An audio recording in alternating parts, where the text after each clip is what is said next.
اعوذ باللہ من الشیطان الرجیم بسم اللہ الرحمن الرحیم اللہم وفقنا لما تحب وترضى واجعل عاقبت امورنا خیرا ولا تکلنا الی انفسنا طرفۃ عین ابدا رب ادخلنی مدخل صدق واخرجنی مخرج صدق واجعل لی من لدنک سلطانا نصیرا۔ مارکہ حق و باطل اس وقت جو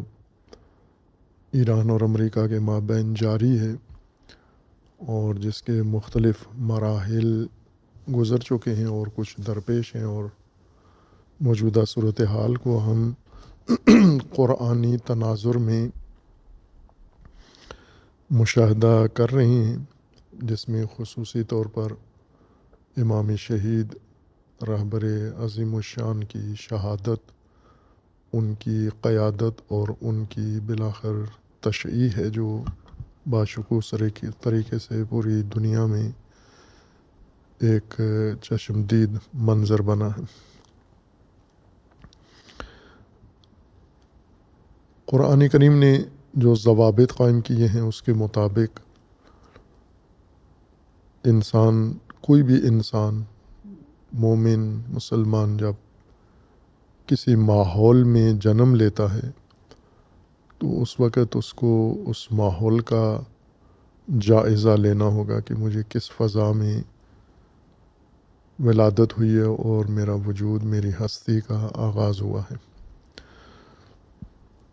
اور اس کے بعد جب بڑا ہوتا ہے، پرورش پاتا ہے، رشد کرتا ہے، اس کے اندر شعور آتا ہے اور تدریجاً اس کے اندر بلوغ آتا ہے، اچھائی برائی کی تشخیص کرتا ہے، اس کے اندر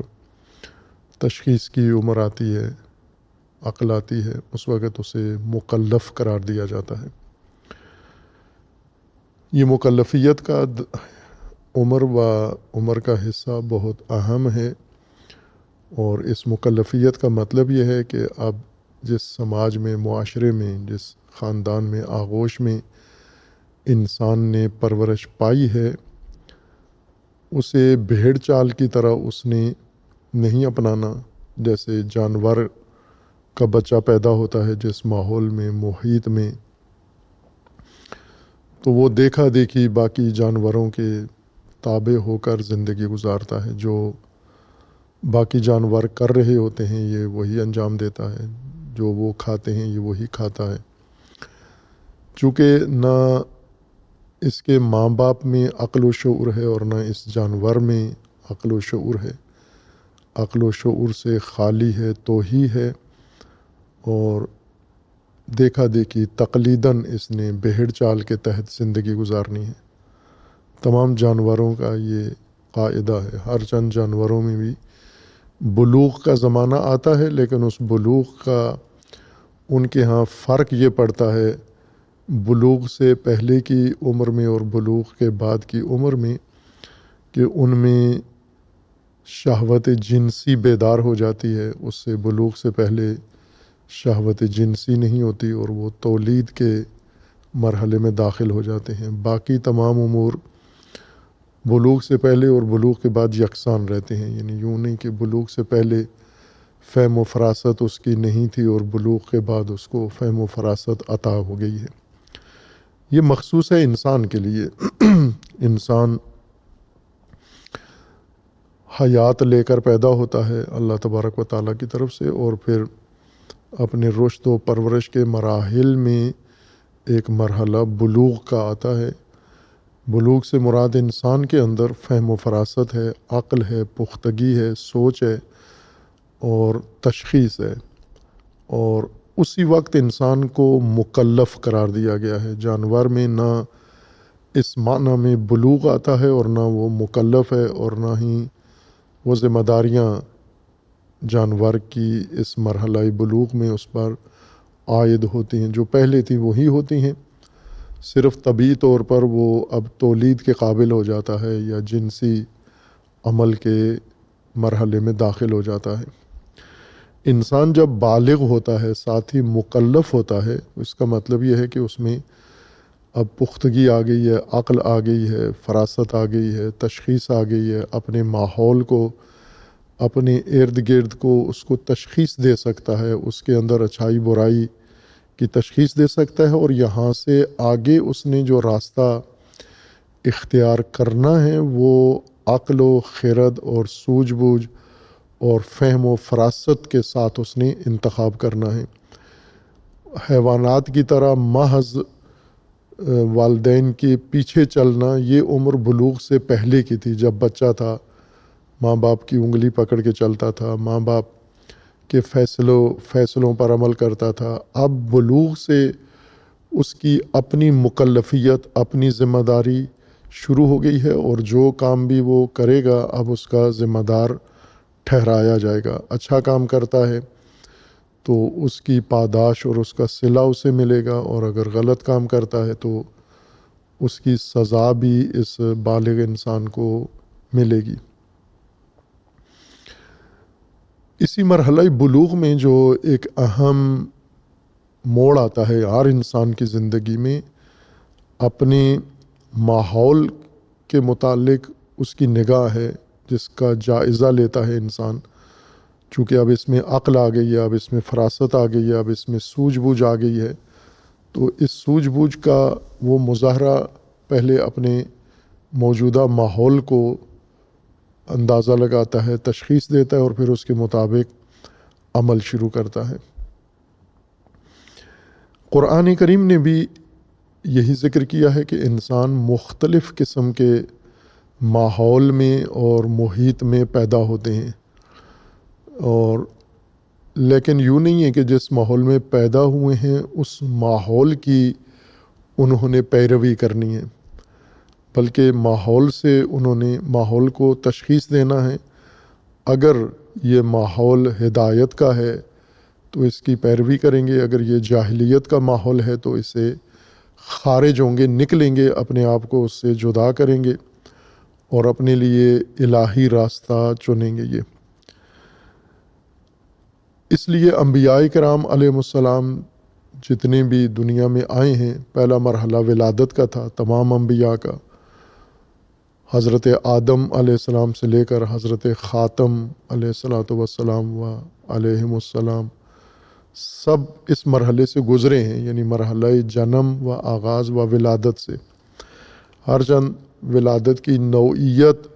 مختلف رہی ہے، جیسے آدم علیہ السلام کی ولادت اور حضرت عیسیٰ مسیح کی ولادت معجزاتی طور پر ہوئی ہے، معمول کے روٹین کے مطابق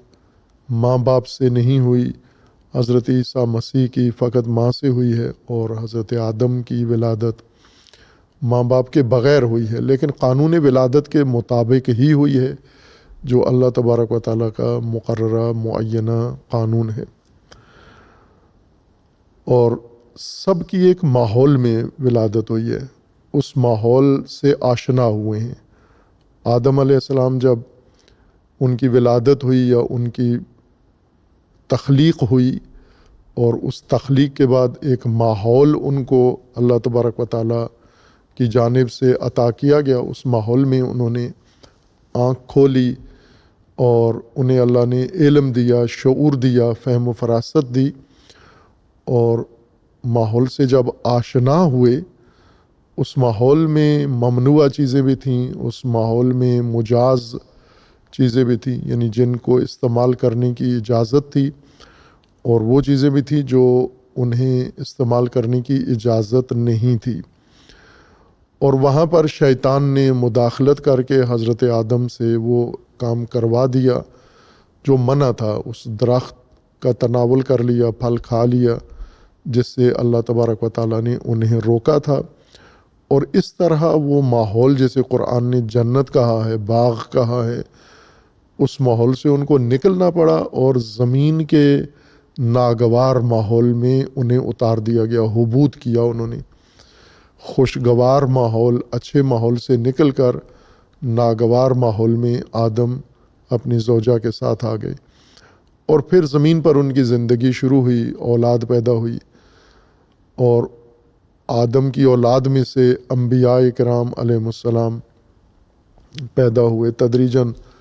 انسان کی نسل زمین پر بڑھتی گئی، پھیلتی گئی،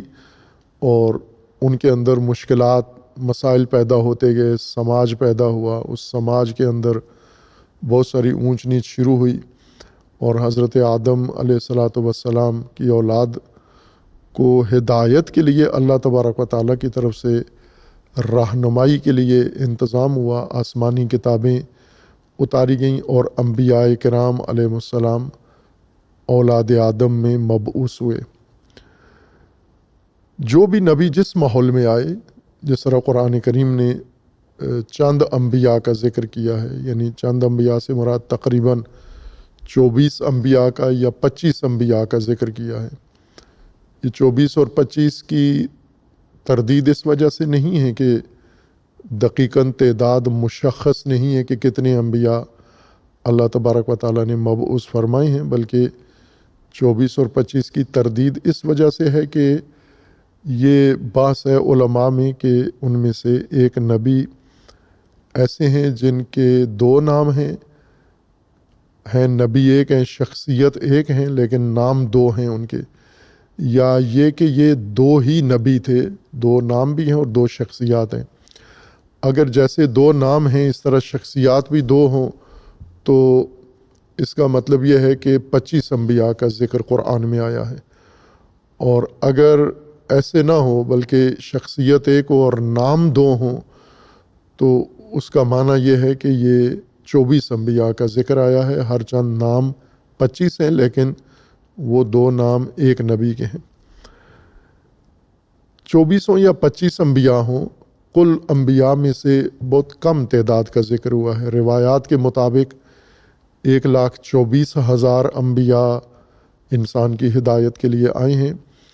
اور ان میں سے 24 یا 25 کا ذکر قرآن کریم میں آیا ہے، اور یہ کافی ہے۔ تمام انبیاء کا فرداً ذکر کرنا وہ ضروری نہیں تھا۔ یہ 25 انبیاء کے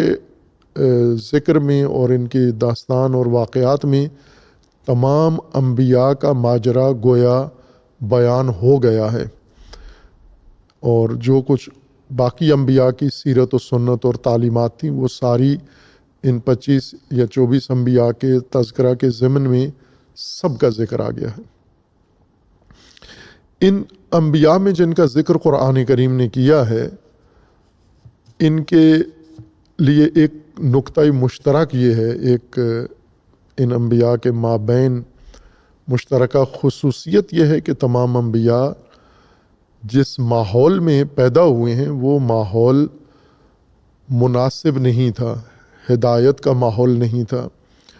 وہ تربیتی ماحول نہیں تھا، گمراہی کا ماحول تھا، ماحول شرک کا، کفر کا اور ظلم و جبر و استبداد کا ماحول تھا، اور اس میں انبیاء کی ولادت ہوئی۔ جس طرح حضرت موسیٰ علیہ الصلاۃ والسلام کی ولادت ہوئی، یا ان سے پہلے حضرت ابراہیم کی ولادت ہوئی، ابو الانبیاء کی، تو جس ماحول میں حضرت ابراہیم کی ولادت ہوئی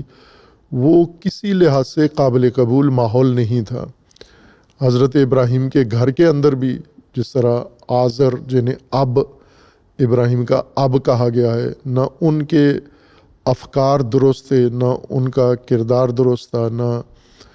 ان کا طرز تفکر ٹھیک تھا، وہ بت پرست تھے، بت فروش تھے، بت گر تھے، اور حکومت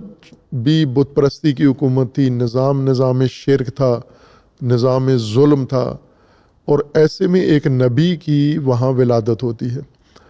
اور یہی ماجرا تکرار ہوتا ہے رسول اللہ صلی اللہ علیہ وآلہ وسلم تک، کہ رسول اللہ صلی اللہ علیہ وآلہ وسلم کی ولادت مکہ میں ہوتی ہے، اور جب حضور کی آنکھ کھلتی ہے، دنیا میں تشریف لاتے ہیں، تو مکہ میں جو ماحول تھا وہ گمراہی کا ماحول تھا، وہ تباہی کا ماحول تھا، وہ شرک کا ماحول تھا، بت پرستی کا ماحول تھا، انسانی قدریں وہاں پر پائمال تھیں، جس کو قرآن کریم نے ایک عنوان دیا ہے جاہلیت کا۔ یعنی ہم یوں کہہ سکتے ہیں کہ انبیاء کرام جن امتوں میں ولادت ہوئی ہے، جس ماحول میں، جس معاشرے سماج میں، وہ جاہلیت کا معاشرہ تھا۔ جاہلیت کے ماحول میں انبیاء کرام پیدا ہوئے، لیکن اس لیے نہیں پیدا ہوئے کہ اسی جاہلیت کا حصہ بن جائیں، اس جاہلیت کو قبول کر لیں۔ چونکہ جب انسان پیدا ہوتا ہے جو کچھ ماحول میں ہوتا ہے اسے قبول کرتا جاتا ہے۔ بچپنے میں غیر شعوری عمر میں معصومیت کے ساتھ لا علمی میں نادانستہ طور پر اس ماحول کو تدریجاً قبول کرتا جاتا ہے، لیکن اللہ تبارک و تعالیٰ نے انسان کو اس لیے مرحلہ وار رشد دی ہے، پرورش دی ہے، تاکہ ایک مدت تک تو وہ یہ کام کرے اور اس کا مواخذہ نہیں ہوگا، اس کی پکڑ نہیں ہوگی۔ اگر اپنے ماحول کا پیروکار بن جاتا ہے، ماحول جیسا بھی ہے، چونکہ یہ بچپنے میں ہے، بچپنے میں تشخیص نہیں ہے، عقل نہیں ہے، شعور نہیں ہے، علم نہیں ہے، آگاہی نہیں ہے، فراست نہیں ہے، لہٰذا ماں باپ سے متاثر ہوتا ہے، اپنے گھرانے سے، گھر سے متاثر ہوتا ہے، اور اسی طرح اپنے ارد گرد کے ماحول سے متاثر ہو کر انہی جیسا بن جاتا ہے، وہی چیزیں قبول کرتا جاتا ہے۔ لیکن پھر ایک مرحلے میں جا کر انسان میں بلوغ آ جاتا ہے، عقل آ جاتی ہے، شعور آ جاتا ہے۔ اس شعور کے مرحلے میں انسان یہ تشخیص دیتا ہے کہ میرا ماحول یا ارد گرد کا ماحول یا یہ سماج یہ درست ڈگر پر نہیں ہے، درست روش پر نہیں ہے، اور اس کے اندر بہت ساری گمراہیاں ہیں جو عقل نہیں مانتی، انسانی فطرت قبول نہیں کرتی، خصوصاً جہاں پر شرک ہو، جہاں پر ظلم ہو، جہاں پر ستم ہو، جہاں پر کھلی آشکارا گمراہی ہو۔ جس طرح قرآن کریم نے رسول اللہ صلی اللہ علیہ وآلہ وسلم کے زمانے میں موجود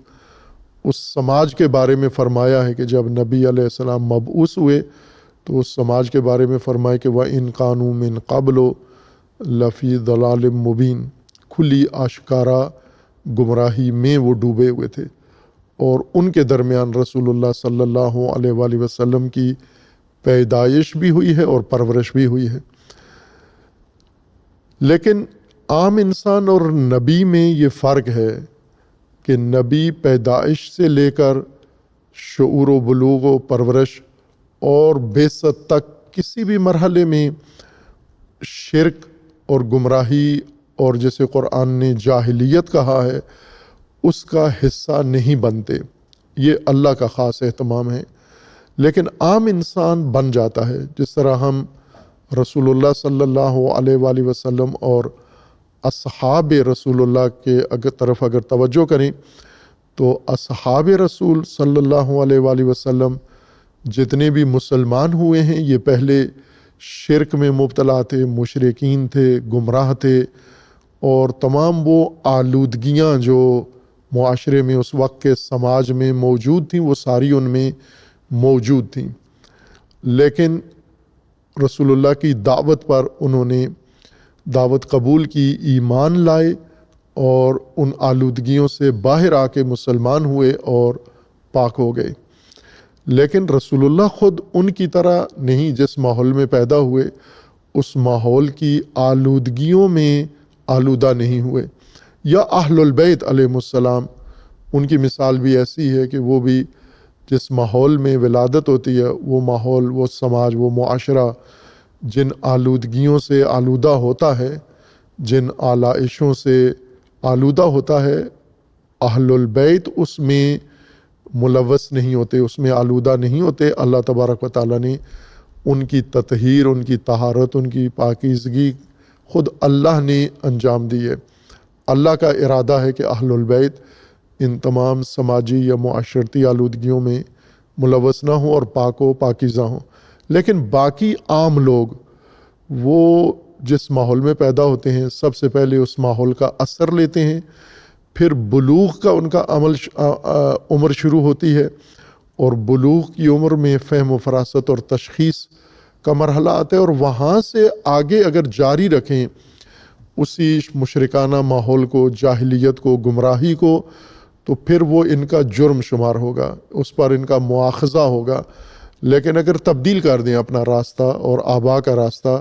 تو یہ ان کی ہدایت شمار ہوگی۔ آج بھی قانون اللہ تبارک و تعالیٰ کا ایسے ہی ہے کہ آج بھی عام انسان جس ماحول میں پیدا ہوتا ہے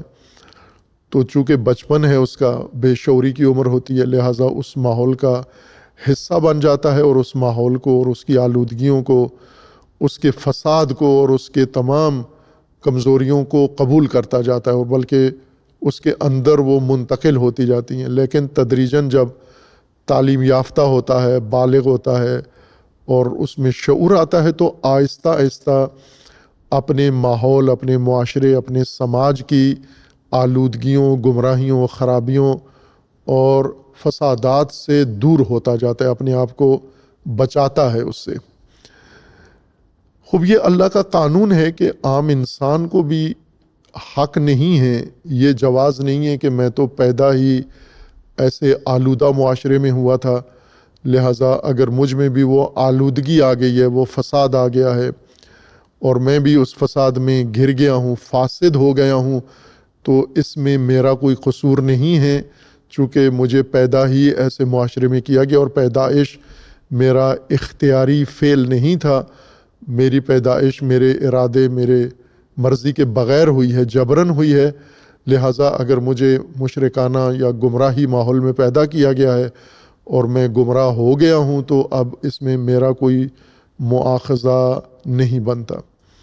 یہ تفکر آج بھی ہے، لوگ کرتے ہیں، آج بھی جوانوں کے ذہنوں میں یہ بات ڈالی جاتی ہے، قدیم سے بھی یہ ان کے ذہنوں میں مخمصہ ڈالا جاتا تھا، لیکن یہ معقول جواز یا دلیل نہیں ہے گمراہی کے لیے، چونکہ اللہ تبارک و تعالیٰ نے جیسا آپ کو ماحول میں پیدا کیا ہے، معاشرے میں پیدا کیا ہے، اور وہ معاشرہ بے شک آلودہ تھا، تو ساتھ ہی اللہ تبارک و تعالیٰ نے آپ کو بلوغ تک بھی پہنچایا ہے، عقل بھی آپ کو عطا کی ہے، شعور بھی دیا ہے، ہوش و حواس بھی دیے ہیں، فہم و فراست بھی دی ہے، اور آپ کے لیے علم و دانش کا بھی اہتمام کیا ہے۔ تو یہ ساری چیزیں حاصل ہونے کے بعد بھی اگر آپ نے معاشرتی گمراہی کو اپنایا ہے اور جاری رکھا ہے تو یہ آپ کا جرم شمار ہوگا، یہ آپ کا عذر شمار نہیں ہوگا۔ انبیاء کرام علیہ السلام پر اور عام مومنین پر یہ لازم ہے کہ ایک تو جس معاشرے میں بھی پیدا ہوں آپ، کہ غالباً انبیاء جس معاشرے میں پیدا ہوئے وہ گمراہی کا، جاہلیت کا معاشرہ تھا۔ جیسے رسول اللہ جس معاشرے میں تشریف لائے تو وہاں کوئی اللہ کی توحید کا نظام نہیں تھا مکہ میں، بلکہ بت پرستی اور شرک اور دیگر قباحتیں لوگوں کے اندر موجود تھیں، اور حضور علیہ السلام کو اللہ تبارک و تعالیٰ نے اور آپ کے اہل البیت کو پاک و منزہ رکھا ان آلودگیوں سے۔ یہ ایک مرحلہ تھا جو انبیاء کرام کے لیے طے ہوا اللہ کے ارادے سے۔ دوسرا مرحلہ یہ ہے کہ انبیاء کو اس لیے ان معاشروں کے اندر مبعوث کیا گیا ہے کہ ان معاشروں کی حالت کو بدلیں، ان کے فساد کو ختم کریں، یہاں سے ظلم اور ناانصافی اور تمام برائیاں اور فسادات ختم کریں اور ان کو الہی نظام کے تحت لے آئیں، الہی ہدایت کے نظام کے مطابق ان معاشروں کو لے کر آ جائیں۔ تمام انبیاء کی یہ ماموریت تھی، بعثت انبیاء کا مقصد یہی تھا۔ یوں نہیں ہے کہ جس معاشرے میں پیدا ہوتے ہیں وہاں پر انبیاء اپنی ذاتی زندگی گزاریں، نجی زندگی گزاریں، خاندانی زندگی گزاریں اور معاشرے کو اپنے حال پر چھوڑ دیں، ہر آدمی جو کچھ کر رہا ہے اسے کرنے دیں، صرف اپنی گھر کی تطہیر کا خیال رکھیں، اپنی ذات کا خیال رکھیں، اپنی اولاد کا خیال رکھیں اور باقی لوگوں سے چشم پوشی کر لیں۔ یہ اجازت نہیں ہے انبیاء کو، بلکہ حکم یہ ہے کہ آپ کو اس لیے ان معاشروں میں پیدا کیا گیا ہے تاکہ آپ ان کو نجات دیں۔ لہٰذا تمام انبیاء کرام علیہ السلام کے واقعات میں، قصص میں و داستانوں میں جو قرآن کریم نے ذکر فرمائی ہیں ان کے اندر یہ خصوصیت مشترک ہے۔ عام آدمی بھی جو ممکن ہے معاشرے میں پیدا ہو، آلودہ معاشرے میں، اور تمام معاشرتی آلودگیوں میں ملوث ہو جائے اور اس میں آلودہ ہو جائے، لیکن اس میں بھی بلوغ و شعور کی عمر آتی ہے، اور بلوغ و شعور کی عمر سے اس کو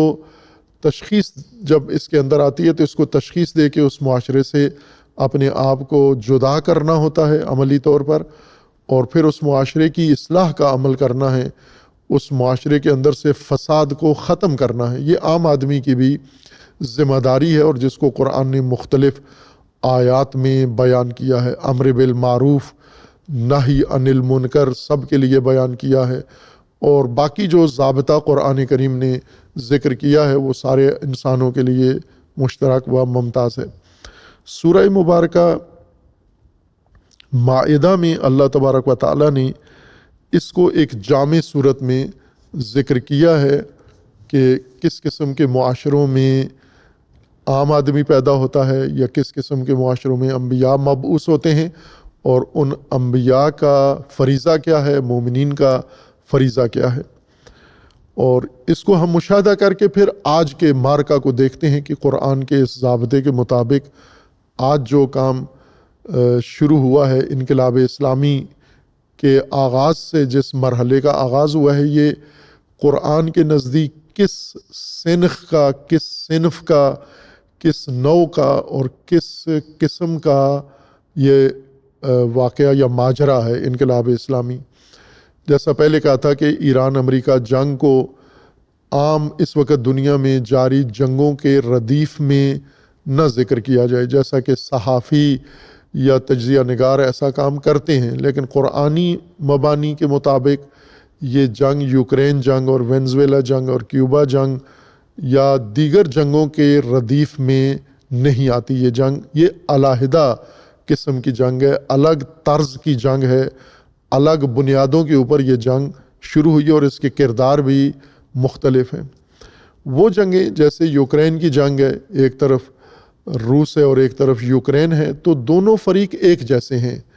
یعنی دونوں ہر پہلو سے ایک جیسے ہیں، مادی لحاظ سے دیکھیں تو بھی ایک جیسے ہیں، معنوی لحاظ سے دیکھیں تو بھی ایک جیسے ہیں، اخلاقی لحاظ سے دیکھیں تو بھی ایک جیسے ہیں، ہدایت و گمراہی کے لحاظ سے دیکھیں تو دونوں ایک جیسے ہیں، کوئی فرق نہیں ہے ان میں۔ اور جنگ کی بنیاد بھی حق و باطل نہیں ہے، جنگ کی بنیاد مفادات ہیں، جنگ کی بنیاد خواہشات ہیں، جنگ کی بنیاد ہوس اقتدار و حص سلطہ و تسلط دوسروں کے اوپر حاصل کرنے کی یہ جنگ ہے۔ لیکن ایران امریکہ جنگ اس نوعیت کی جنگ نہیں ہے۔ اس جنگ کے قرآنی مبانی سمجھنے کے لیے ہمیں ایک ضابطہ یہ بھی سمجھنا ہے کہ انسان جب کسی معاشرے کے اندر آتا ہے، پیدا ہوتا ہے، یا اس کے اندر تعلیم حاصل کرتا ہے، یا اس کے اندر پرورش ہوتی ہے اس کی، اور وہاں پر بڑا ہوتا ہے، کوئی عملی کام کرتا ہے، ملازمت کرتا ہے، جاب کرتا ہے، کاروبار کرتا ہے، کچھ بھی کام جو انجام دیتا ہے، یہ یوں نہیں ہے کہ انسان آزاد ہے کہ جس معاشرے میں آ جائیں اس معاشرے میں آپ اسی کے رنگ میں رنگے جائیں اور اسی کی ادائیں اپنا لیں، اسی کا نظام قبول کر لیں، جو حاکم ہے اس کو حاکم مان لیں، جو محکوم ہے اس کو محکوم مان لیں، جو قوانین جاری ہو چکے ہیں ان کو قوانین سمجھ کے ان کی اتباع شروع کر دیں، جو آداب بنا دیے گئے ہیں ان آداب کے آپ پابند ہو جائیں۔ یعنی جو بھی آپ کے ولادت سے پہلے بنا ہوا ماحول ہے، آپ مجبور نہیں ہیں اس سب کو قبول کرنے پر، بلکہ بعض اوقات آپ اس سب کو تبدیل کرنے پر مامور ہیں، آپ اس سب کو ختم کرنے پر مامور ہیں۔ آپ کی ولادت اس سماج میں، ماحول میں اس وجہ سے ہوئی ہے کہ آپ اس سے نکلیں اور دوسروں کو بھی اس ماحول سے نکالیں، چونکہ وہ موزوں نظام نہیں ہے انسانیت کے لیے، یا الہی نظام نہیں ہے۔ لیکن عملی طور پر یوں ہے کہ یہ مذہبی طبقہ اور غیر مذہبی طبقہ سب اس ضابطے کے پابند ہیں کہ ہم جس ماحول میں پیدا ہوئے ہیں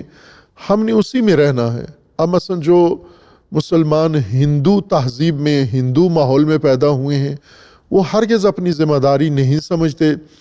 کہ ہم یا اس تہذیب کو بدلیں یا اس تہذیب سے خود کو باہر نکالیں، بلکہ آج تو رضاکارانہ طور پر مسلمان مومن اپنی سرزمینوں سے ہجرت کر کے مغربی اور دوسری سرزمینوں پر جاتے ہیں جہاں پر فساد ہے، جہاں پر گمراہی ہے، جہاں پر صرف رفع ہے وہاں پر، اس رفع کی خاطر یہ وہاں چلے جاتے ہیں اور آنکھیں بند کر لیتے ہیں کہ یہاں نظام کیسا ہے، یہاں ماحول کیسا ہے، یہاں محیط کیسا ہے،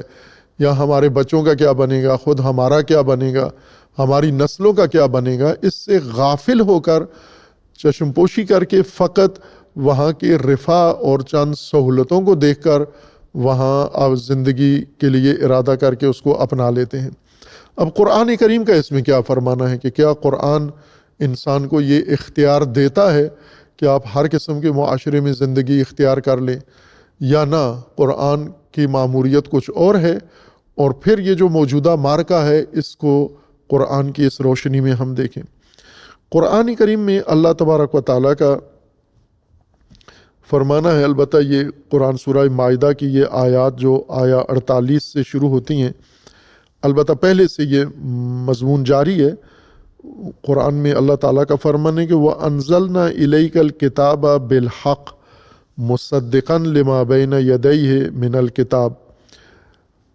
رسول اللہ صلی اللہ علیہ وآلہ وسلم کو اللہ تبارک و تعالیٰ کا فرمانا ہے کہ اے نبی، ہم نے آپ کو مبعوث کیا ہے اور آپ پر کتاب نازل کی ہے۔ وہ کتاب نازل کی ہے جو سابقہ کتابوں کی تائید کرتی ہے، تصدیق کرتی ہے، اور ان کے مطابق ہے جو پہلے کتابیں گزر چکی ہیں، جیسے انجیل و تورات ہیں۔ وَمُهَيْمِنًا عَلَيْهِ، بلکہ یہ کتاب ان کے اوپر حاوی ہے، یعنی ان کی تمام خصوصیات، تعلیمات اس کتاب قرآن کے اندر ہیں، اور اس کے علاوہ بھی اس کے اندر ہدایت جامع تر ہے، اور یہ مہیمن ہے، اس کا ہیمنہ اور اس کا سلطہ یا اس کا غلبہ ہے ان کتابوں کے اوپر۔ اس وجہ سے اب آپ کی باری ہے، آپ کیا کریں؟ فَاحْكُم بَيْنَهُمْ بِمَا أَنزَلَ اللَّهُ، اب آپ نے حکومت کرنی ہے، فیصلے کرنے ہیں، حکم کرنے ہیں، اور بما انزل اللہ کے مطابق کرنے ہیں، یعنی جو اللہ تبارک و تعالیٰ نے آپ پر کتاب نازل کر دی ہے آپ نے اس کے مطابق فیصلے کرنے ہیں، یعنی قرآن کے مطابق فیصلے کرنے ہیں۔ وَلَا تَتَّبِعْ أَهْوَاءَهُمْ أَمَّا جَاءَكَ مِنَ الْحَقِّ، اب جب کہ حق یعنی قرآن آپ کے پاس آ گیا ہے اور اس کے اندر احکامات اور قوانین سارے کھول کے واضح طور پر بیان ہو گئے ہیں، تو آپ نے اب فقط قرآن کے مطابق فیصلے کرنے اور حکومت کرنی اور حکم صادر کرنے۔ لِكُلٍّ جَعَلْنَا مِنْكُمْ شِرْعَةً وَمِنْهَاجًا، ہم نے ہر ایک کے لیے شریعت بنائی ہے اور ہر ایک کے لیے منہج بنایا ہے۔ شرع یعنی شریعت، وہ گھاٹ جہاں سے پانی دریا سے لیا جاتا ہے، ہم نے ہر ایک کے لیے شریعت بنائی ہے، اور ہر قوم کے لیے منہاج و منہج بنایا ہے، راستہ بنایا ہے۔ وَلَوْ شَاءَ اللَّهُ لَجَعَلَكُمْ أُمَّةً وَاحِدَةً، اگر اللہ چاہتا زور زبردستی سے اور جبراً آپ کو امت واحدہ بنا سکتا تھا، لیکن چونکہ اللہ نے آپ کو ارادہ دیا ہے، اختیار دیا ہے، انسانوں کو شعور دیا ہے، اس لیے اللہ نے جبراً تمہیں امت واحدہ نہیں بنایا۔ وَلَكِنْ لِيَبْلُوَكُمْ فِي مَا آتَاكُمْ، بلکہ اللہ نے تمہیں آزمائش میں ڈالا ہے اور امتحان میں ڈالا ہے، ابتلاء میں ڈالا ہے، تاکہ اللہ کے قوانین کو تم خود اپناؤ اور خود امت واحدہ بنو تم۔ فَاسْتَبِقُوا الْخَيْرَاتِ، اور خیرات میں، خیر کے امور میں جو اللہ تبارک و تعالیٰ نے تمہارے لیے راہیں مقرر کی اور مقاصد، ان میں سبقت لو، آگے بڑھو، دوسروں کے ہم قدم نہ رہو، دوسروں سے پیچھے نہ رہو، بلکہ خیر کے امور میں، یہ خیر بھی قرآنی خیر مراد ہے، اردو اور پاکستان میں رائج خیر یا پشتو میں رائج خیر نہیں ہے مراد، اس سے خیر بہت جامع اصطلاح ہے قرآن کریم کی، کسی اپنے مقام پر وضاحت کی ہے اور پھر وہاں کریں گے۔ اِلَى اللَّهِ مَرْجِعُكُمْ جَمِيعًا، تم سب کی بازگشت و برگشت و پلٹنا تمہارا اللہ کی طرف ہے۔ تم سب نے، عیسائیوں نے، یہودیوں نے، مسلمانوں نے، مذہبیوں نے، ملحدین نے، مشرکوں نے، کفار نے، سب نے بالآخر اللہ کی طرف لوٹنا ہے۔ فَيُنَبِّئُكُمْ بِمَا كُنْتُمْ فِيهِ تَخْتَلِفُونَ، یہاں پر تو تمہارے درمیان اختلاف ہے، لیکن بعد میں تمہیں جب اللہ کی طرف پلٹو گے تو تمہیں آگاہ کر دیا جائے گا، تمہیں متنبع کر دیا جائے گا کہ تم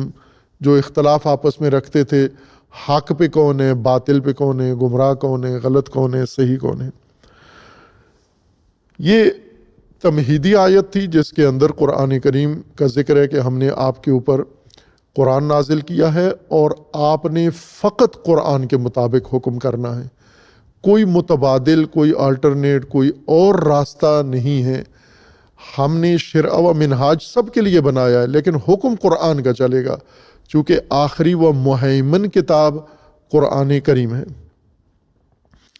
وَأَنِحْكُمْ بَيْنَهُمْ بِمَا أَنزَلَ اللَّهُ، یہ لوگ بھی یعنی یہود و نصارہ بھی جب آپ کے پاس لے کر آتے ہیں تنازعات،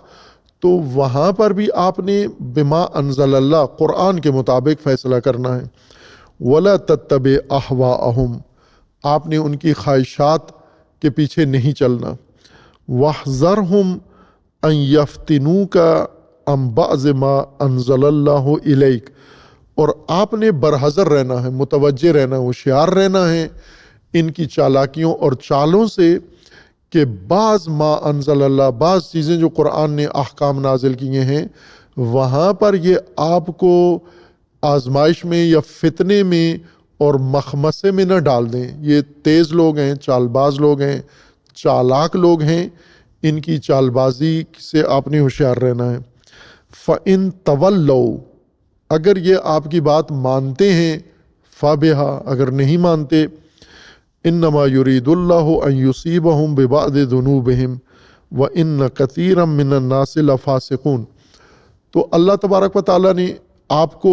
پابند کر دیا ہے کہ آپ نے فقط قرآن کے مطابق حکم کرنا ہے، اور کوئی متبادل حکم اللہ کے حکم کے علاوہ آپ کے لیے مجاز نہیں ہے۔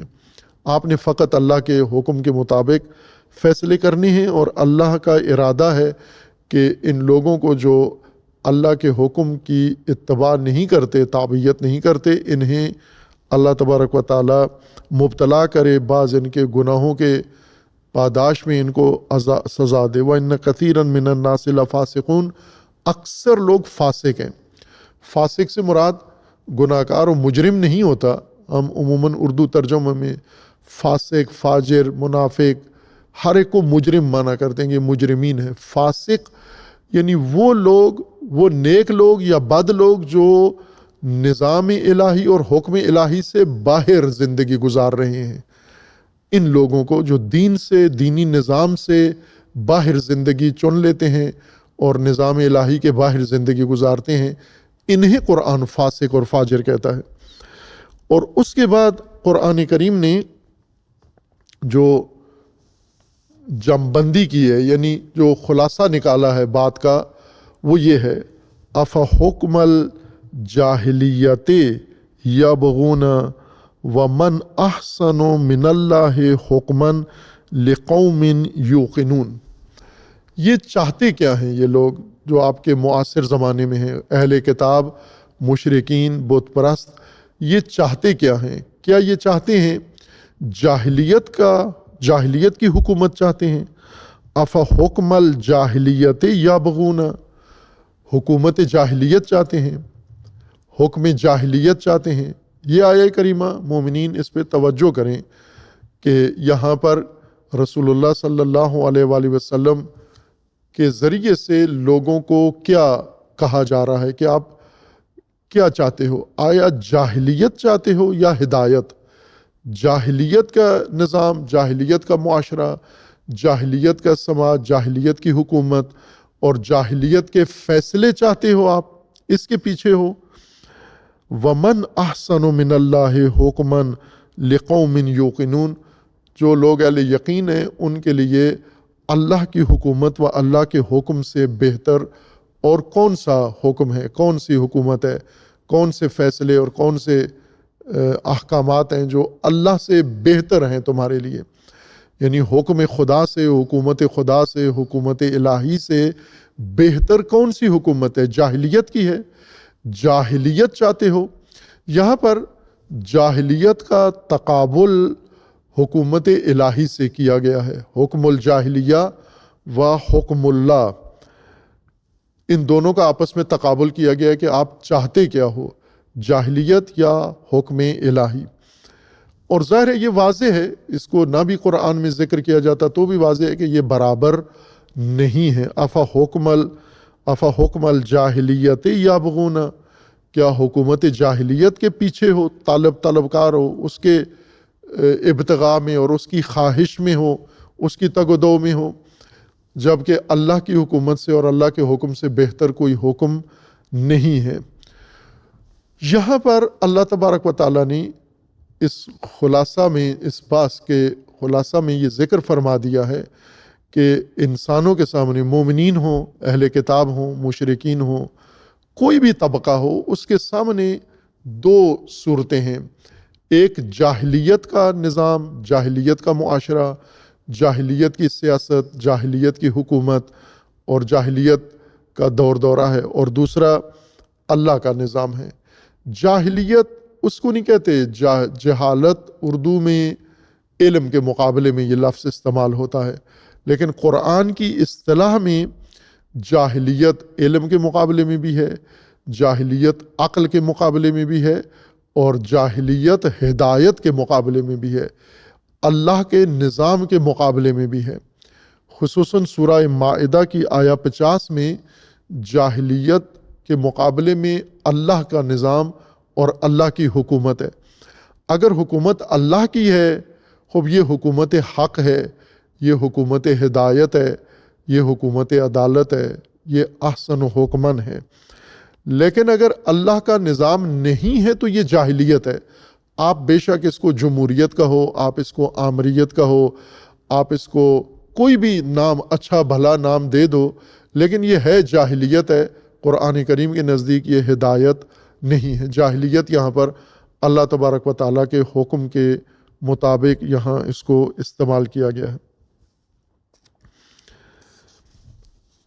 خوب، اب جاہلیت کے حکم میں، جاہلیت کے دور میں حکومت اللہ کی نہیں ہوتی، کس کی ہوتی ہے حکومت؟ اس کو قرآن کریم نے ذکر فرمایا ہے سورہ مبارکہ نازعات میں۔ قرآن کریم نے اس کو ذکر فرمایا ہے قرآن کریم کی سورہ نازعات میں۔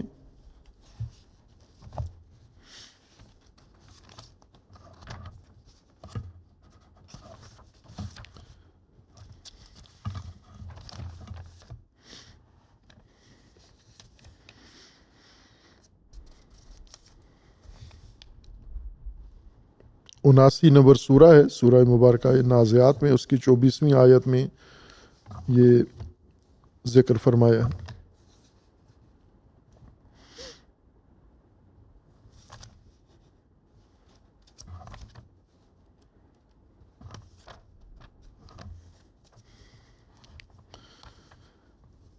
آغاز اس کا قسموں سے شروع ہوتا ہے۔ اللہ تبارک و تعالیٰ نے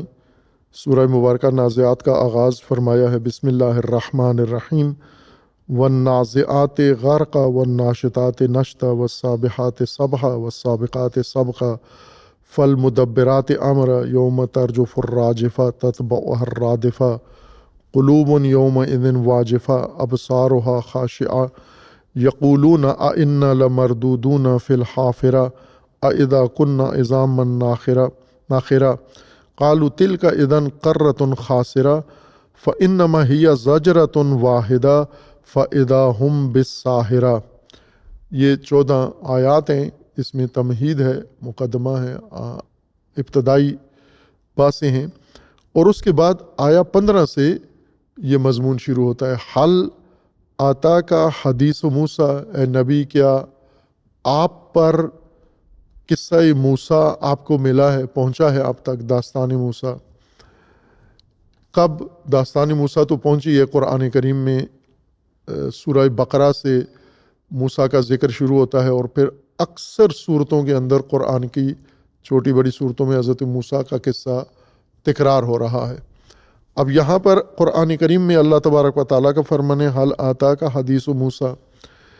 اذ ناداہ ربہ بالواد المقدس طویٰ۔ کہ وہ ماجرا موسیٰ کا، داستان موسیٰ مفصل ہے، تاریخ میں بھی مفصل ہے اور قرآن میں بھی تفصیل کے ساتھ ذکر ہوئی ہے۔ اور اس کا یہ حصہ، یہ موقع کہ جب موسیٰ وادی مقدس طویٰ میں تھے، وادی طویٰ یعنی طور کے پہاڑ کے درمیان جو وادی تھی، جب وہاں پر موسیٰ تھے، تو وہاں پر جب موسیٰ تھے تو وہ جو پیش آیا موسیٰ کے لیے واقعہ کیا آپ تک پہنچا ہے وادی مقدس طویٰ میں، وہ کیا تھا؟ وہ یہ تھا کہ اللہ تبارک و تعالی نے حضرت موسیٰ علیہ السلام کو فرمایا اذهب الی فرعون انہ طغی، کہ موسیٰ اٹھو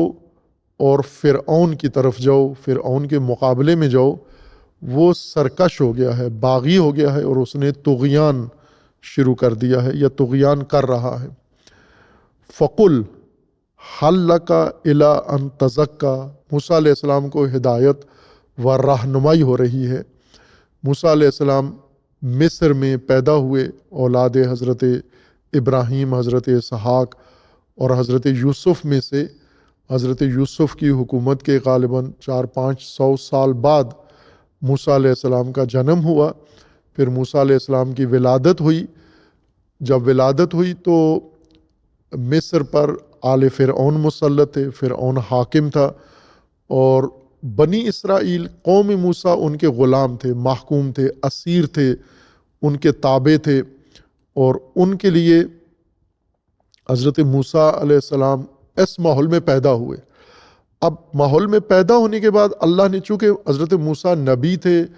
اور بنی اسرائیل کے نجات دہندہ نبی تھے، اس لیے حضرت موسیٰ کو اپنے والدین کے سپرد نہیں کیا، ولادت انہی کے ہاں ہوئی، اور وہاں سے اللہ تبارک و تعالیٰ نے والدہ موسیٰ علیہ السلام کو وحی فرمائی کہ آپ بچے کو صندوق میں ڈال کر تابوت میں دریا کے حوالے کر دیں، اور انہوں نے یہی کیا۔ یعنی اس ماحول میں پرورش نہیں موسیٰ کی ہونے دی، چونکہ موسیٰ کو اہم ماموریت کے لیے تیار کرنا تھا، لہٰذا بچپن سے ہی ماں کی آغوش سے موسیٰ جدا ہو گئے۔ اور پھر وہ سارا ماجرا پیش آیا۔ اب موسیٰ علیہ السلام مقام نبوت پر، امامت پر فائز ہو چکے ہیں وادی مقدس طویٰ میں، اور اللہ تبارک و تعالیٰ نے فرمایا اسی وادی سے کہ اب آپ کو فرعون کے مقابلے کے لیے جانا ہے، اور اس سے جا کر یہ کہو کہ حل لک الی ان تزکی، کیا ممکن ہے تو طغیان چھوڑ دے اور طغیان کے مقابلے میں تزکیہ کا راستہ اختیار کر لے؟ تو یہ سب کچھ آلودگی جس میں تو خود مبتلا ہے اور تو نے باقی انسانیت کو جس ظالمانہ نظام میں جکڑا ہوا ہے، یہ سارا ختم کر کے اور تو بھی تزکیہ کا راستہ اختیار کر لے۔ اور اس کے لیے، تزکیہ کے راستے کے لیے، طغیان چھوڑنے کے لیے، وَأَهْدِيَكَ إِلَىٰ رَبِّكَ فَتَخْشَىٰ، اس میں ہدایت کروں گا۔ موسیٰ علیہ السلام کو کہا گیا کہ آپ فرعون کو کہو کہ میں تمہاری ہدایت کروں گا اور رہنمائی کروں گا تیرے رب کی طرف، تاکہ تو اس رب کی پرواہ کرے، اس رب کی خشیت کرے اور اس رب کے اطاعت کرے۔ میں تجھے یہ مرحلہ طے کرواؤں گا، صرف تو طغیان چھوڑ اور تزکیہ کا راستہ اختیار کر، باقی میرے ذمہ ہے، باقی کام میں نے کرانا ہے۔ فَأَرَاهُ الْآيَةَ الْكُبْرَىٰ، اور موسیٰ علیہ السلام نے اس کو آیت کبریٰ بھی دکھائی، معجزہ بھی دکھایا، یعنی عصا پھینکا جو اژدہا بن گیا، ید بیضا دکھایا، نشانی بھی دکھائی۔ موسیٰ علیہ السلام کو اللہ نے وادی مقدس طویٰ میں تیار کیا، تیار کر کے فرعون کی طرف بھیجا، اور پھر فرعون کو حضرت موسیٰ نے پیغام بھی دیا، دعوت بھی دی اور معجزہ بھی دکھایا۔ اس کے رد عمل میں فَكَذَّبَ وَعَصَىٰ، موسیٰ نے تکذیب بھی کی، جھٹلا بھی دیا حضرت موسیٰ علیہ السلام کو، اور ان کی معصیت بھی کی، نافرمانی بھی کر دی۔ ثم ادبر یسعیٰ، بلکہ پھر وہ پلٹا اور اس نے کوشش کی موسیٰ علیہ السلام کے مقابلے کے لیے اور موسیٰ پہ دباؤ ڈالنے کے لیے، اور پلٹ کر جو تیاری اس نے کی، جو کوشش کی اس نے، وہ یہ تھی فحشر فنادا، لوگوں کو اکٹھا کیا، ندا دی اس نے، موسیٰ کے مقابلے کے لیے، یعنی جادوگر بنائے، جادوگر بلائے اور جادو کا مقابلہ کرایا، لوگوں کو اکٹھا کیا، ندا دی لوگوں میں، عام میلہ کروایا اور اس کے اندر موسیٰ کو شکست دینے کی کوشش کی۔ فقالا، اور موسیٰ کو یہ جواب دیا اور بنی اسرائیل کو اور تمام آل فرعون کو، جتنی بھی جمعیت و آبادی و معاشرہ و سماج و قلمرو جغرافیہ فرعون کے اختیار میں تھا، تابع تھا، اور اس کے اندر رہنے والے لوگوں کو فرعون نے کہا انا ربکم الاعلی، میں تمہارا رب برتر ہوں، رب اعلی میں ہوں، بلند تمہارا خدا میں ہوں، رب میں ہوں، پرورش دینے والا تمہارا صاحب اختیار میں ہوں۔ فَأَخَذَهُ اللَّهُ نَكَالَ الْآخِرَةِ وَالْأُولَى إِنَّ فِي ذَلِكَ لَعِبْرَةً لِمَنْ يَخْشَىٰ۔ اور پھر اللہ تبارک و تعالیٰ نے یہاں خلاصہ کر کے بیان کیا، موسیٰ علیہ السلام نے مبارزہ شروع کیا، پھر یہ نبرد شروع ہوئی، موسیٰ علیہ السلام بنی اسرائیل کو لے کر مصر سے نکلے اور جب دریائے احمر یا بحر احمر پر پہنچے تو وہاں فرعون بھی پیچھا کرتا ہوا پہنچایا، اور وہاں پر اللہ تبارک و تعالیٰ نے اس کو غرق کر دیا اور اسے دوسروں کے لیے نمونہ عبرت بنا دیا اللہ تبارک و تعالیٰ نے۔ یہاں پر قرآن کریم میں اللہ تبارک و تعالیٰ نے اس حدیث موسیٰ میں، حال آتا کا حدیث موسیٰ، اس حدیث موسیٰ میں مومنین کی کتاب قرآن میں یہ ماجرا خصوصیت کے ساتھ رسول اللہ صلی اللہ علیہ وآلہ وسلم کو وحی سے نازل کی اور آپ کو حکم دیا کہ تعلیم دے اس کی مومنین کو جو آپ پر ایمان لائے ہیں، اور وہ یہ ہے کہ موسیٰ علیہ السلام کو جس ماحول میں پیدا کیا گیا اس ماحول کا حصہ بننے نہیں دیا گیا۔ موسیٰ علیہ السلام نے بنی اسرائیل کو بھی نکالا، یہ نہیں فرمایا کہ چونکہ آپ مجبور تھے، آپ کی پیدائش ہی ایسی ماحول میں ہوئی ہے، غلامی کے ماحول میں جہاں فرعونی حکومت ہے، تو آپ کا تو اس میں کوئی قصور نہیں ہے، لہٰذا یہ زندگی جو نکبت کی، ذلت کی زندگی، محکومیت کی ہے، اس کو جاری رکھیں آپ۔ یہ کام موسیٰ علیہ السلام نے فرمایا نہ مجھے اجازت ہے نہ آپ کو، کہ جس ماحول میں پیدا ہوئے ہو اس ماحول کو اپنا لینا اور اس کا حصہ بن جانا، اس کی اجازت نہیں ہے آپ کو۔ اس ماحول کو بدلنا، اگر یہ ماحول نہیں بدل سکتے تو اس ماحول سے نکلنا آپ کے لیے ضروری ہے، یہ واجب ہے آپ کے اوپر۔ پہلا کام اس ماحول کو بدلنا ہے، اگر بدل نہیں سکتے تو اس ماحول سے نکلنا ہے۔ اس لیے موسیٰ علیہ السلام کے سامنے اب ایک ہدف یہ تھا کہ فرعون کے نظام کو بدل دیں مصر میں ہی، اور مصر میں اللہ کا نظام قائم کر دیں، لیکن یہ ممکن نہیں تھا، اس لیے بنی اسرائیل کو اس ماحول سے نکالنے کا ذمہ لیا اور اللہ نے حکم دیا اور انہیں نکال کر لے آئے۔ فرعون نے پیچھا کیا اور فرعون نابود ہو گیا۔ دوسرا یہ تھا کہ اس ماحول سے کیوں نکلنا ضروری ہے یا اس ماحول کو بدلنا ضروری ہے، جس میں یہ تفکر، یہ نظریہ ہو، ایک تو اللہ کا نظام نہ ہو، حکم الجاہلیت ہو، حکومت جاہلیت ہو، اور جاہلیت کے حکم میں بھی فرعونی نظام ہو۔ اور فرعونی نظام سے مراد یہ ہے کہ جو بھی حاکم ہے وہ اپنے آپ کو لوگوں کا رب اعلیٰ کہہ رہا ہو، اپنے آپ کو رب اعلیٰ منوا رہا ہو لوگوں کا، کہ جس طرح یہاں پر ہے سورہ مبارکہ بقرہ کی، سورہ نازعات کی آیت 24 میں، فقال انا ربکم الاعلیٰ، میں تمہارا رب اعلیٰ ہوں۔ جب کوئی فرعون لوگوں کا رب اعلیٰ بن جائے اور اس کا کوئی چیلا رب اعلیٰ بن جائے، اس کا نظام حکومت کوئی مہرہ اس کا رب اعلیٰ بن جائے، وہ خود رب اعلیٰ بن جائے، ایسے میں قرآنی ضابطہ کیا ہے؟ موسیٰ کی قوم، حضرت ابراہیم کی قوم، عیسیٰ علیہ السلام کی قوم، رسول اللہ کی امت، اور آج کے زمانے میں آج کے مسلم اور آج کے مومن کے لیے قرآن نے یہ واضح راستہ مشخص کر دیا ہے کہ ایک جاہلیت کا نظام آپ نے اختیار نہیں کرنا، آپ کو حق نہیں ہے جاہلیت کا نظام اختیار کرنے کا۔ اگر اختیار کرو گے، اس میں رہو گے، اس میں راضی رہو گے اور اس کے تابع رہو گے تو آپ کا حشر جاہلیت کا ہوگا، آپ گمراہ شمار ہوگے، گمراہی کا حصہ بن جاؤ گے۔ دوسرا یہ کہ آپ نے اس جاہلیت کے نظام سے نکلنا ہے باہر، یا اس کو بدلنا ہے یا اس سے باہر نکلنا ہے۔ اگر جاہلیت فرعون آپ کی سرزمین پر آ گیا ہے تو اپنی سرزمین سے فرعون کو نکالنا ہے۔ اگر آپ فرعون کی سرزمین میں چلے گئے ہو تو آپ کو فرعون کی سرزمین سے نکلنا ہے، چونکہ فرعون رب اعلیٰ بن گیا ہے۔ خوب ان آیات کو دیکھیں کہ ایک طرف سے جاہلیت کی حکومت میں قرآن اجازت نہیں دیتا۔ جاہلیت یعنی جہاں لا علمی کو نہیں کہتے جاہلیت، جاہلیت کہتے ہیں اللہ کی حکومت کے مقابلے میں جو بھی حکومت ہو، جسے طاغوت کہا گیا ہے، جسے استکباریت کہا گیا ہے، جسے گمراہی کہا گیا ہے، ضلال مبین۔ سورہ مائدہ میں اس کو جاہلیت کہا گیا، حکم الجاہلیہ، چونکہ اس کا تقابل حکم اللہ سے کیا گیا ہے۔ جہاں بھی اللہ کی حکومت نہیں ہے وہ جاہلیت کی حکومت ہے۔ اس جاہلیت کی حکومت کو آپ نے اختیار نہیں کرنا، اس حکم کی پیروی نہیں کرنی۔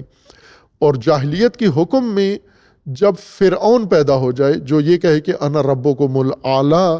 وہاں پر فریضہ آپ کا یہ ہے موسیٰ کہ آپ جاؤ اور اس سے پیغام دو کہ وہ فرعونیت کو ترک کرے، استکباریت کو ترک کرے، جاہلیت کو ترک کرے، ظلم و ستم کو ترک کرے۔ اور اگر نہیں ترک کرتا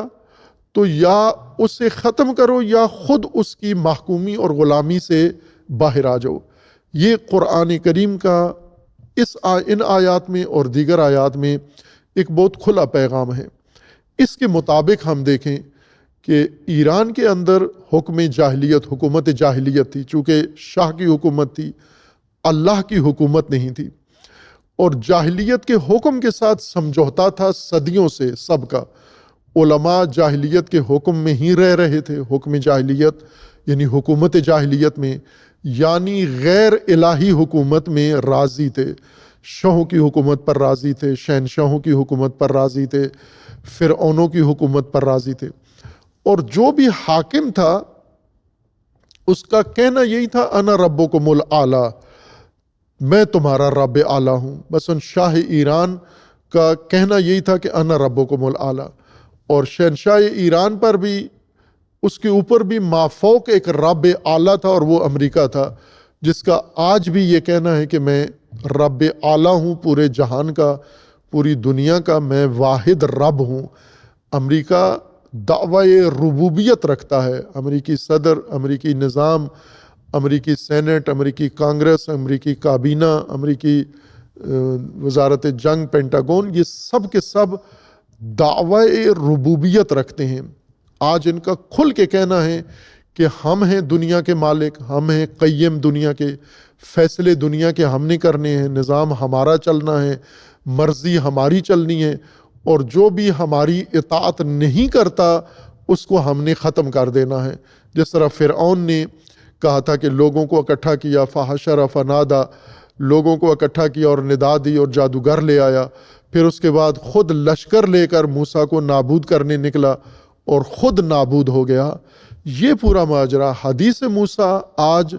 تکرار ہو رہی ہے۔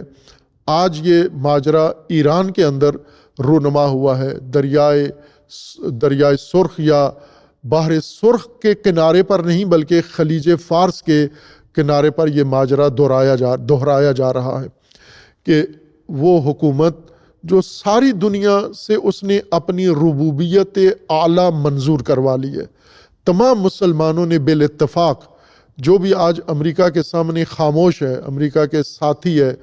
امریکہ کا اتحادی ہے، امریکہ کے سامنے جھکا ہوا ہے،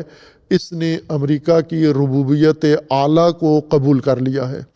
لیکن موسیٰ اور قوم موسیٰ اور انبیاء کو اجازت نہیں ہے مومنین کو کہ وہ فرعون کی ربوبیت اعلیٰ کو قبول کریں۔ اس لیے ایران کے اندر جو امام راحل نے اقدام کیا انقلاب کا، وہ قرآن کی بنیاد پر تھا کہ حکم جاہلیت میں رہنا جائز نہیں ہے۔ ہر چند علماء دیگر تھے جنہوں نے یہ جواز نکالا ہوا تھا، کبھی کہتے تھے ہم کمزور ہیں، کبھی یہ کہتے تھے ہم مجبور ہیں، کبھی یہ کہتے تھے ہم سے ہو نہیں سکتا۔ یہ ساری دلیلیں ان کے پاس تھیں، لیکن کوئی دلیل بھی صحیح نہیں تھی، غلط دلیلیں تھیں ان کی، باطل دلیلیں تھیں، چونکہ جو کہہ رہے تھے ہم سے ہو نہیں سکتا، امام خمینی نے کر کے دکھا دیا کہ ہو سکتا ہے۔ اگر امام خمینی کر سکتے ہیں تو تم بھی کر سکتے تھے۔ امام خمینی نے یہ کہا کہ ہم تھوڑے ہیں، لیکن قرآن کا یہ فرمانا ہے کہ تھوڑے بھی اللہ پر بھروسہ کریں تو اللہ انہیں کثرت پر اور زیادہ جمعیت پر غلبہ دے دیتا ہے۔ اللہ کی ذات پر توکل کریں۔ اور جو بھی دلائل تھے باقی علماء کے وہ امام کے پاس بھی تھے، لیکن امام نے یہ آیہ کریمہ مد نظر رکھی کہ حکم افیبغون حکم الجاہلیہ، کیا حکم الجاہلیت تبغون یا یبغون، کیا حکم جاہلیت تم پسند کرتے ہو، چاہتے ہو، حکومت جاہلیت پہ راضی رہنا چاہتے ہو؟ اس لیے امام خمینی نے انہی آیات کی بنیاد پر جاہلیت، حکومت جاہلیت سے نکلے، حکومت جاہلیت کو ختم کیا اور اللہ کی ربوبیت کا پرچم بلند کیا۔ رب اعلیٰ فرعون بنا ہوا تھا، آج کا امریکہ بنا ہوا تھا، شہنشاہ بنا ہوا تھا، اس سے امام نے آزادی حاصل کی۔ امام شہید نے اس رب اعلیٰ کو مقابلہ کیا، موسیٰ علیہ السلام کی طرح امام خمینی نے مقابلہ کیا، اور حضرت موسیٰ کے ساتھ حضرت ہارون نے بھی مقابلہ کیا، چونکہ جب موسیٰ علیہ السلام کو اللہ نے حکم دیا کہ جو فرعون کی طرف انہو طغی، تو حضرت موسیٰ نے اللہ سے کچھ سہولتیں اور کچھ وسائل اور اسباب مانگے، رب اشرح لی صدری ویسر لی امری، اور اسی طرح فرمایا کہ میرے بھائی ہارون کو میرا مددگار اور پشتیبان بنا، اور ہارون جانشین بھی بن گئے، وسیع بھی بن گئے اور پشتیبان بھی بن گئے، اور پھر ہارون و موسیٰ دونوں فرعون کے مقابلے کے لیے نکلے اور اس سے مقابلہ کیا، اور پھر اپنی قوم کو نجات دے کر فرعون کو غرق کر کے واپس فلسطین یا کنعان کی سرزمین پر لے آئے۔ خوب یہی کام آج کے زمانے میں تکرار ہوا ہے، یہ حدیث موسیٰ کہ جاہلیت کے حکم میں زندگی گزارنے والے فقی نے اعلان کیا کہ یہ حکم جاہلیت ہے اور ہمیں جاہلیت میں زندگی نہیں گزارنی، ہمیں حکم الہی اور حکومت الہی تشکیل دینی ہے۔ اور اس کے لیے رب اعلیٰ موجود تھا جو کہہ رہا تھا میں تمہارا رب اعلیٰ ہوں، اس کے مقابلے میں آئے اور اس کے مقابلہ کیا، اور یہ مقابلہ جاری رہا، اور وہ نوبت آ گئی امام شہید امام خامنئی قدس سرہ الشریف تک، اور انہوں نے آج کے رب اعلیٰ یعنی فرعون کا، جو اپنے آپ کو آج کا فرعون امریکہ رب اعلیٰ کہتا ہے دنیا کا، اور اکثر دنیا نے اس کو رب اعلیٰ اپنا قبول کیا ہوا ہے۔ بعضوں نے جیسے عرب سارے ملکوں نے امریکہ کو اپنا رب اعلیٰ قبول کیا ہوا ہے، تمام ایران کے علاوہ تمام اسلامی ممالک نے امریکہ کو اپنا رب اعلیٰ منظور کیا۔ اس کی مثالیں ہر جگہ، ہر اسلامی ملک کے اندر ہمیں نظر آتی ہیں جو امریکہ کے سامنے تسلیم ہے۔ لیکن کیا قرآن یہ اجازت دیتا ہے کہ آپ جس ماحول میں پیدا ہوئے ہو، جس قسم کی گمراہی میں، اسی میں رہو؟ شاہ کی حکومت میں پیدا ہوئے ہو تو شاہ پرست بن جاؤ، صدام کی حکومت میں پیدا ہوئے ہو تو صدام پرست بن جاؤ، آپ کسی بادشاہ کی حکومت میں پیدا ہوئے ہو تو بادشاہ کے حامی بن جاؤ، مودی کی حکومت میں پیدا ہوئے تو مودی کے حامی بن جاؤ، آپ اگر کسی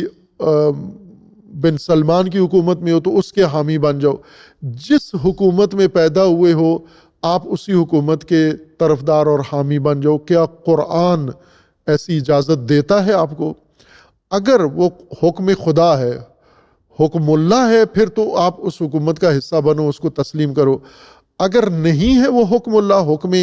جاہلیت ہے، پھر جاہلیت کی اجازت قرآن نہیں دیتا۔